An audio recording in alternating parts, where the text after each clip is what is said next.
En mars 2018, le groupe Pathé a été victime d'une vaste arnaque au président, qui a coûté plusieurs millions d'euros aux géants du cinéma français. Tout commence à Amsterdam, lorsque la directrice de Pathé Pays-Bas reçoit une série d'emails de la part de la direction française du groupe. Ces messages l'informent que Pathé a l'intention d'acquérir une société basée à Dubaï. Cette opération sensible et urgente doit rester strictement confidentielle. Pour mener à bien cette transaction, il lui est demandé de réaliser plusieurs transferts d'argent sur un compte extérieur. Dans un premier temps, elle doit procéder à un virement d'environ 800 000 euros. Quelques jours plus tard, un deuxième versement de 2,5 millions d'euros est à nouveau demandé. La directrice de la filiale néerlandaise et son directeur financier trouvent le processus étrange, mais décident malgré tout de suivre les instructions.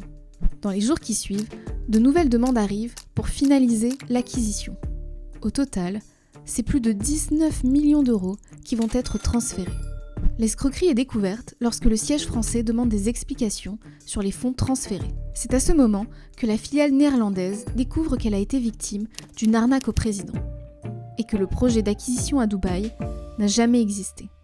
Aujourd'hui, avec l'essor de l'IA, ce type d'arnaque peut être encore plus impressionnant. Récemment, à Hong Kong, un employé d'une multinationale a reçu l'ordre de son directeur financier, lors d'une visioconférence réunissant plusieurs collègues, d'effectuer des virements pour un total de 26 millions de dollars. Ne remarquant rien d'anormal, le collaborateur réalise les transferts d'argent. Une enquête révélera plus tard qu'il s'agissait en fait d'une arnaque et que tous les participants à la visio, à l'exception de la victime, étaient des deepfakes.